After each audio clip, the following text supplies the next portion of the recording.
Welcome to CBSE knowledge hub class 10 maths support material chapter number 10 circle question number 44 से continue करेंगे। इससे पहले हमने क्वेश्चन नंबर 1 से क्वेश्चन नंबर 43 कर लिया है, उसका लिंक आपको डिस्क्रिप्शन में मिल जाएगा।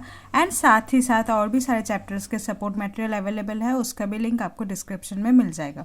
सो चलिए स्टार्ट करेंगे क्वेश्चन नंबर 44 से। Question number 44, in the given figure XP and XQ are tangent from X to the circle with centre O। एक सर्कल है जिसका सेंटर O है एंड आउटसाइड पॉइंट है, एक्सटर्नल पॉइंट है X and XP and XQ जो है वो tangent है सर्कल के। ठीक है, सो आप ये तो लिख सकते हो कि XP जो है वो इक्वल होगा XQ के, because tangent from outside of A point is equal. ठीक है, आगे देखो, R is a point on the circle and AB is tangent. R जो है एक आउटसाइड पॉइंट है सर्कल में एंड AB जो है वो एक टेंजेंट है अगेंस्ट सर्कल के। ठीक है, प्रूव डेट, आपको प्रूफ क्या करना है, XA देखो XA प्लस AR जो है इक्वल टू है XB प्लस BR। ठीक है, अब देखो यहाँ पर आपको करना क्या है, एक तो XP इक्वल टू XQ है बिकॉज टेंजेंट है एक। ठीक है, similarly AP equal to AR भी होगा बिकॉज देखो अगर आप ध्यान से देखो A एक आउटसाइड पॉइंट है तो AP एंड AR जो है टेंजेंट है सर्कल के। सिमिलरली BR और BQ जो है वो भी टेंजेंट होगा, सो आप लिख सकते हो BQ equal to BR।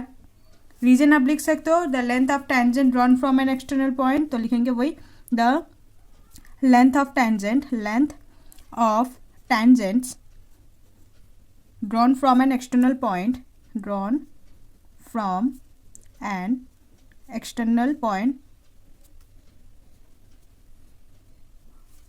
to a circle, point to a circle are equal।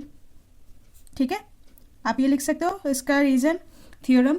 अब देखो यहाँ से आप बोल सकते हो कि जो XP है वो इक्वल टू XQ है, वो हमने पहले ही मेंशन कर दिया है, XP जो है इक्वल टू XQ है। ठीक है, अब देखो XP को हम ऐसे लिख सकते हैं XA plus AP, XA plus AP। Similarly हम XQ का क्या लिख सकते हैं, XB प्लस BQ, सो XB प्लस BQ। ठीक है, अब देखो हमें चाहिए क्या, XA प्लस AR चाहिए, हमें X से तो मिल गया लेकिन AP की जगह क्या चाहिए, AR। And we can write AP की जगह AR लिख सकते हैं क्योंकि पहले ही हमने प्रूव कर दिया कि AP जो है AR भी हो सकता है। सो XA प्लस AP की जगह हम क्या लिखेंगे, AR। ओके, इक्वल टू क्या चाहिए, XB plus BR, so XB and BQ के जगह हम BR लिख सकते हैं, सो BQ के जगह क्या लिखेंगे, BR। हमें यही प्रूफ करना था। आप रीजन लिख सकते हो कि as AP equal to AR and BQ equal to BR। ठीक है, आप रीजन लिख सकते हो, तो आपने ये प्रूफ कर दिया एंड लास्ट में आप क्या लिखोगे, हैंस प्रूफ्ड। ओके, तो क्वेश्चन नंबर 45 लास्ट क्वेश्चन है चैप्टर का but not the least. So question number 45 देखो, इन the given figure find the perimeter of triangle ABC। आपको फिगर गिवन है, आपको ABC ट्राइंगल का पेरीमीटर निकालना है, यानी कि सम ऑफ ऑल साइड निकालना है। If AP equal to 12 centimetre, आपको सिर्फ AP गिवन है, AP जो है वो आपका 12 सेंटीमीटर है। ठीक है, सो आपको क्या निकालना होगा, ABC का पेरीमीटर निकालना होगा। ठीक है, अब देखो यहाँ से AP इक्वल टू AQ होगा, AP equal to AQ। Similarly देखो B जो है एक्सटर्नल पॉइंट है, सो सेम होगा BP एंड BD इक्वल होगा, सो आप लिख सकते हो BP equal to BD। Similarly C external point है, CD एंड CQ हो सकता है, so CQ equal to CD। Reason लिख दो यहाँ पर, length of tangent from, length of tangent from external point are equal। ठीक है,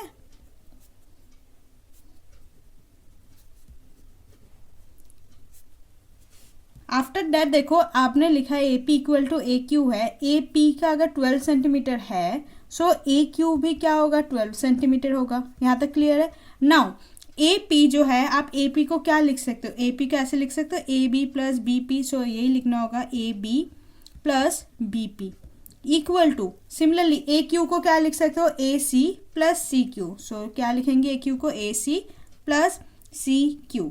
नेक्स्ट देखो A B plus B P को आप क्या लिख सकते हो, बी डी, ठीक है। So B D equal to A C plus C Q को क्या लिख सकते हो, सी डी, ठीक है। रीजन पता चल गया, यहाँ से लिया मैंने।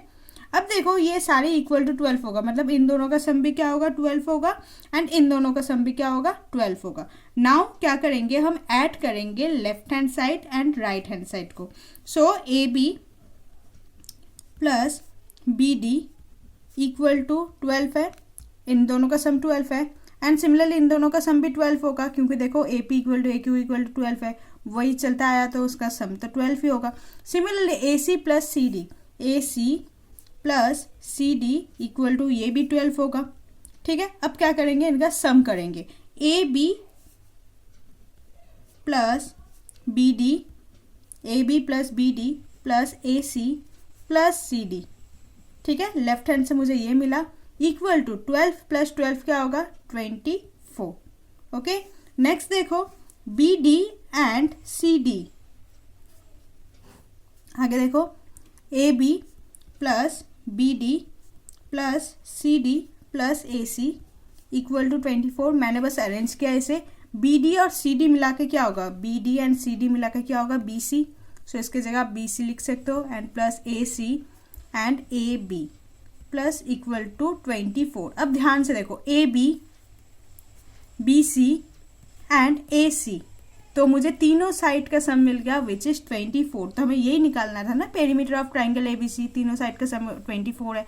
सो लास्ट में आप लिख दो perimeter of triangle ABC, perimeter of triangle A B C is equal to 24 centimetre, okay. So यहाँ पर हमारा चैप्टर सर्कल, चैप्टर नंबर 10 खत्म होता है। इसके बाद हम नेक्स्ट चैप्टर करेंगे। अगर आपको कोई डाउट है तो कमेंट सेक्शन में पूछ लीजिएगा। Hope you like this video. Please like, share and subscribe. Thank you.